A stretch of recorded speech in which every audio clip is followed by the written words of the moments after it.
Our opinion is that the more that gets automated and the more AI without the human touch that gets put into the market, essentially what you're going to end up with is a higher quality version of spam. And by higher quality version of spam is not going to cut through the noise. It's the same 160 words. It has the perfect CTA. It has a perfect PS. That inflexibility around creating messaging, that is what's going to create more noise, not cut through it, in our opinion. Welcome to Market Mastery, the podcast dedicated to uncovering revenue-driving strategies for sales leaders in B2B tech. On today's episode, we are joined by Michael Kurson. I have the privilege to introduce, and I wanted to start because it helps to contextualize a bunch of things I want to talk to you about.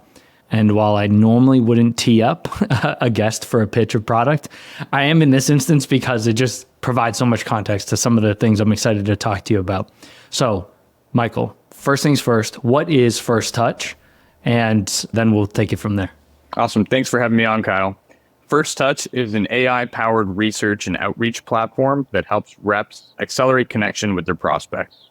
So today it sits as an extension on the URL, as well as LinkedIn, and it allows you to very quickly do like the 30 minutes of research that you might do manually, going to a website, understanding the tech stack, understanding the challenges and pains that this business faces, and then connecting that line to the products and services you sell, as well as the value props that you have. So we've taken this entire process of cold outreach, which typically, again, takes 25 to 30 minutes. And then after that process, you've got to write a great email, LinkedIn touch, cold call, et cetera. And we've tightened that window down to less than a couple minutes so that you can move really quickly without sacrificing personalization. A sales technology that actually does a lot of what we preach.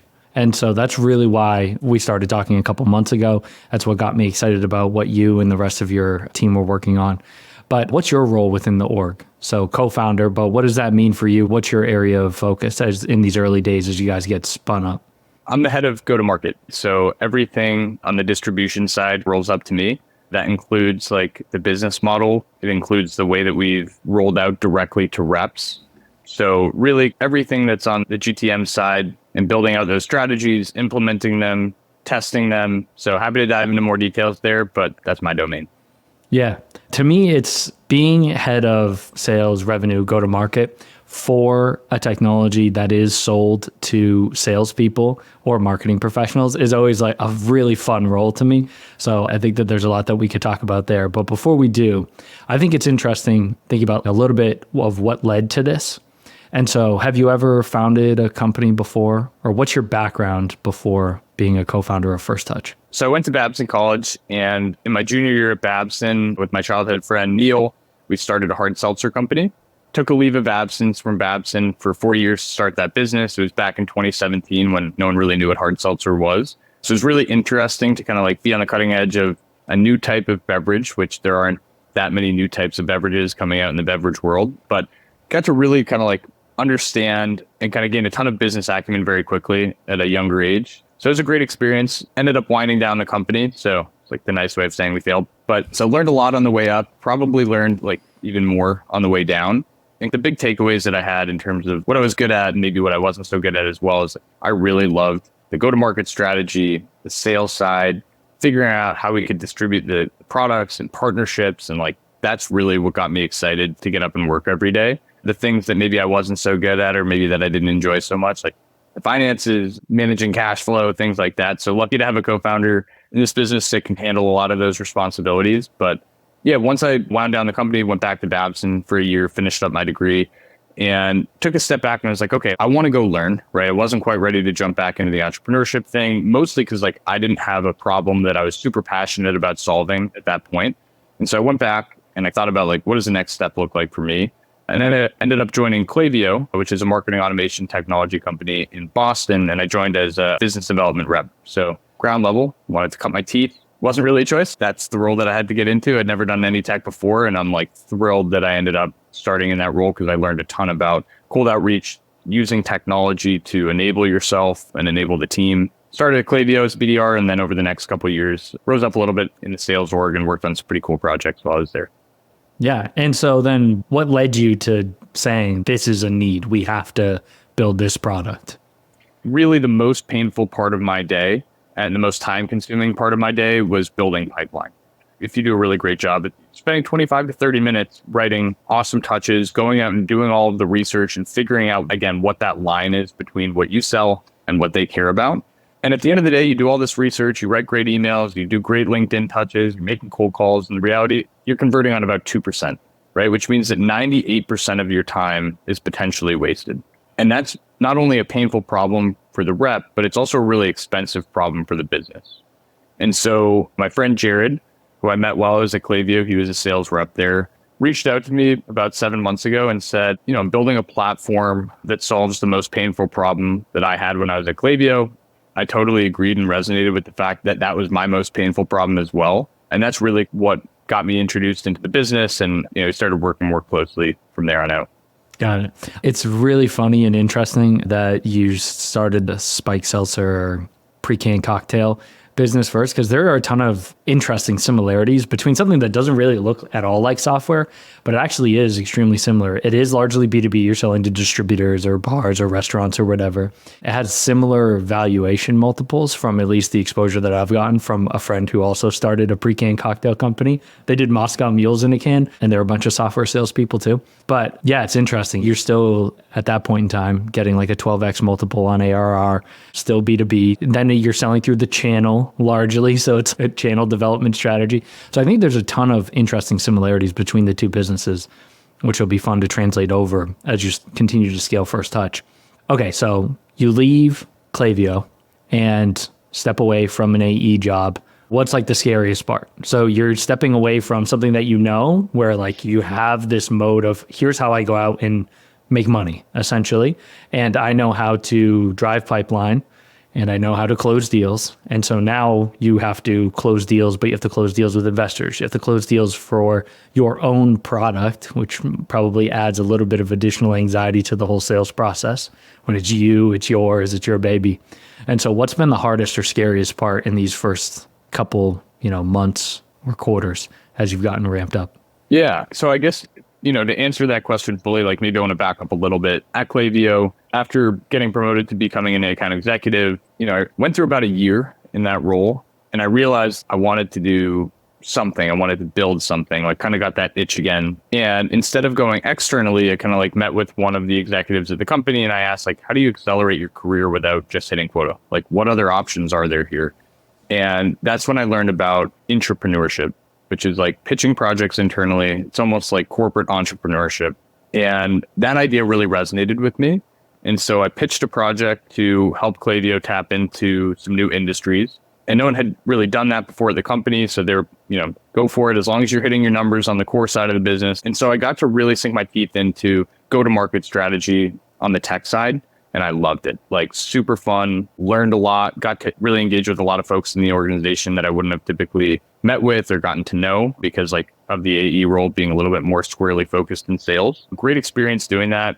And last year, they kind of tasked me with helping Klaviyo tap into new industries outside of e-commerce. So hospitality, health and wellness, events, etc. And that project went really well.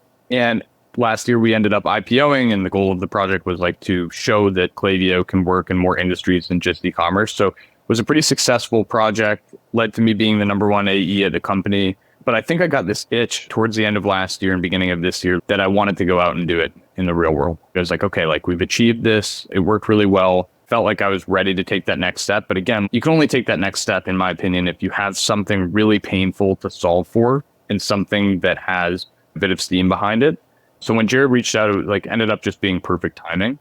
And we were friendly at Klaviyo. Again, like Jared was a sales rep here. He's also an AI engineer. So kind of has that left side of the brain and the right side of the brain. And he came to me with the MVP towards the end of last year. And I started using First Touch in my job at Klaviyo. So I didn't leave Klaviyo until about a month ago.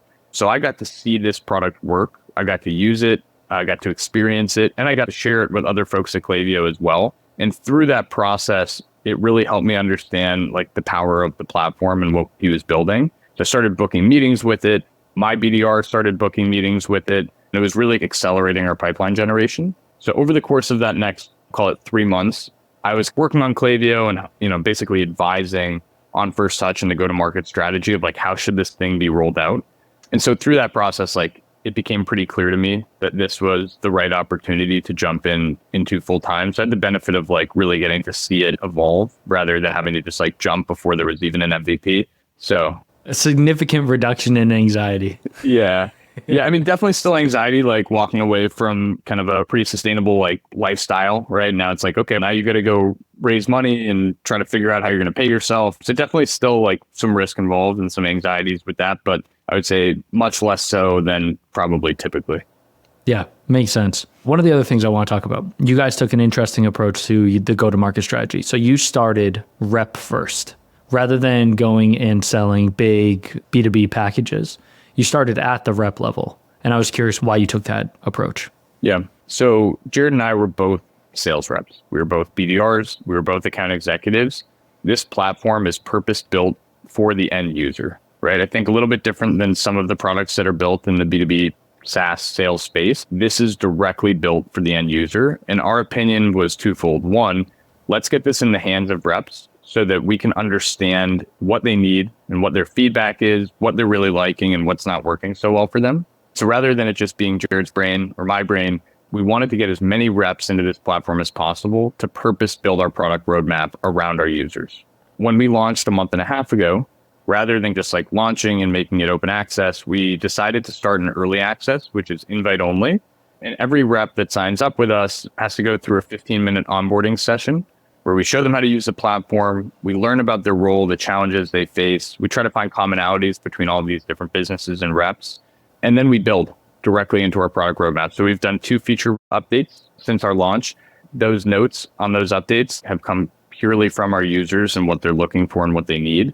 So we decided to do it that way for feedback. But then the second reason is word of mouth at scale. Our big ask in these meetings is if you see value, share it with your other colleagues. And what we've seen is that a rep will come in, we'll onboard them, and then typically within the next week or so, we're anywhere 10 to 15 reps at that company have signed up.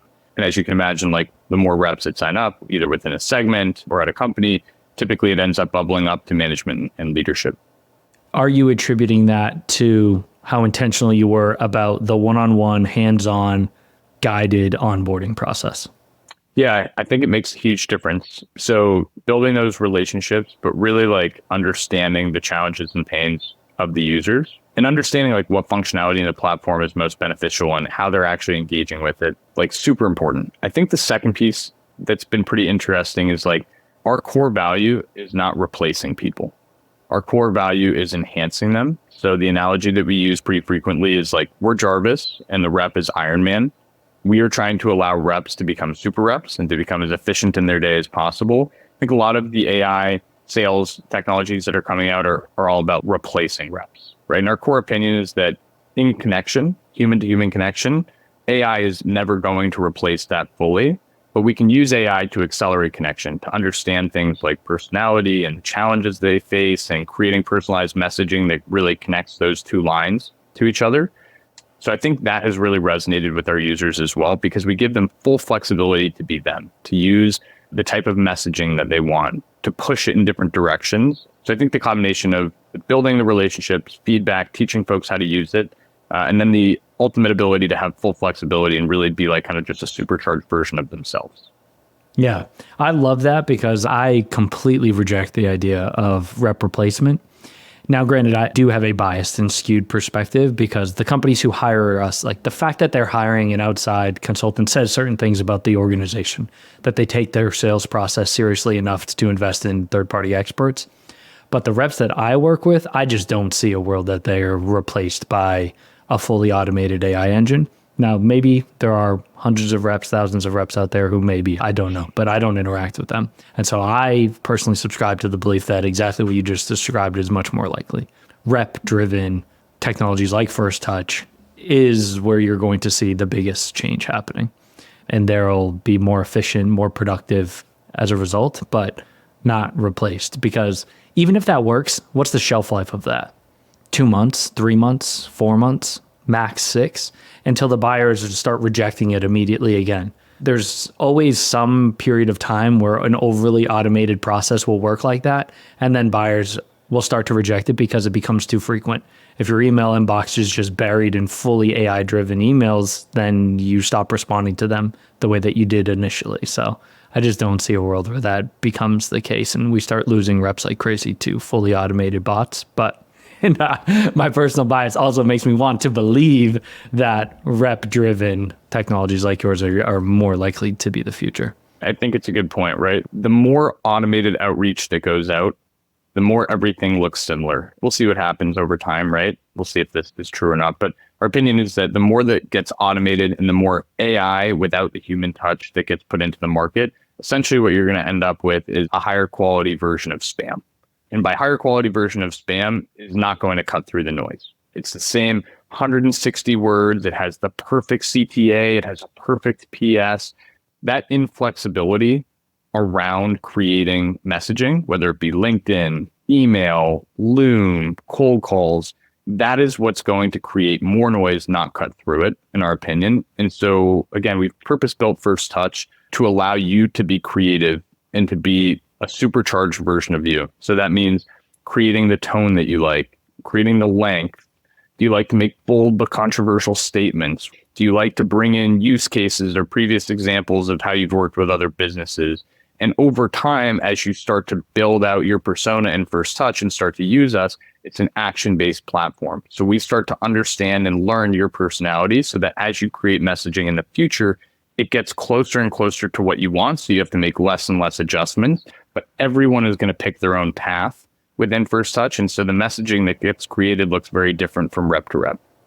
Agreed. Shifting gears on you. And so I don't want to put you in a position to share specific numbers that are not public at this point. But as most of us know, you have a startup. It's basically all founder-led sales, but you're leading the go-to-market side of things. What's next for you? Are you still going to just focus on closing deals between you, Jared, and any of the other early stage employees? Or when are you going to start to bring on additional revenue headcount? And what is that going to look like? Yeah, so I think this is a little bit TBD right now, but the way that we see it moving forward is launched a month and a half ago in early access, invite only. We have over 650 reps on the platform today from companies like Snowflake, HubSpot, Klaviyo, Zoom, Clary. Again, direct to rep. Reps have the ability to sign up. Takes 30 seconds and they can find immediate time to value. There's no development or integration required. There's no security or compliance backend required. It just sits on top of public data. But again, we pull in your value prop and products and services with AI. So setup time is really quick and easy. What we've seen so far is that it's several of the companies where reps have signed up. We've gotten a little bit of virality there. So at some of the companies I've mentioned, we started with a couple reps, and by the end of a month, 5 weeks, we have over 100. So we're going pretty deep at these bigger organizations. We also have a pretty long wait list of reps that are excited and waiting to use the platform. So we're trying to manage and handle demand in the best ways possible. I think the way that we look at this is the direct to rep motion allows us to get real buy-in from the end users, which makes technology buying decisions easier for management and leadership. Typically, most businesses, they go to leadership, they say, hey, this is a cool technology, it's going to help out the business. And then they have to wait and see, do the reps actually adopt it? And so we've been able to see very clearly exactly what that adoption level looks like, the usage, the success. And so for us, I think right now, we're really focused on enablement. This is probably not the answer that you were expecting or looking for, but I think this is a really important piece to note. Right now, there is a lot of hesitancy around adopting AI into daily workflows. So a lot of reps have tried out GPT or tried out some type of AI platform, but less than 5% of reps actually use AI every single day. And the reason for that is because there isn't a platform that allows them to be them, right? If you use ChatGPT, the messaging is off and you have to provide tons of context, and it takes a lot of work to get it up and running in the way that you want to create the messaging that you need. So the way that we look at First Touch is like a bridge between the workflows of today and the workflows of tomorrow that include AI and allow you to be the most efficient version of yourself in your job. And so the real focus here is on enablement, creating pathways for people to understand how to use this in the most simple and effective ways, and then expanding their thought process around the different use cases that they can use it for. So First Touch, that's a sales analogy. The reason we named it First Touch is because it's a soccer analogy. It's all about ball control. And our goal is to give you ball control over connecting with your prospects. And that means connecting with them at all points in the customer journey. So your first touch, your second touch, getting back in touch, warming up cold pipeline, writing rebuttals, etc. So as we expand the team and as we kind of move closer towards working with some of these larger businesses that are currently going through proof of concepts with First Touch, like it's all about enablement and making sure that we're providing the information and creating the smallest and shortest bridge possible between workflows of today and workflows with AI to enhance their ability to move efficiently. So what's that role going to look like? Is that going to be a traditional CSM? Are you going to create like a customer enablement role? What is that going to look like? Yeah, it's going to be a bit of a hybrid role, kind of like a Swiss Army knife. And this is, for now, the way that we see our sales team operating. So it's going to be a growth role, which will handle velocity sales. It will handle enablement and running proof of concepts with larger companies. It will include pushing the platform to its limits. Every day, we're learning from reps that they're using the platform in different ways and creating new use cases.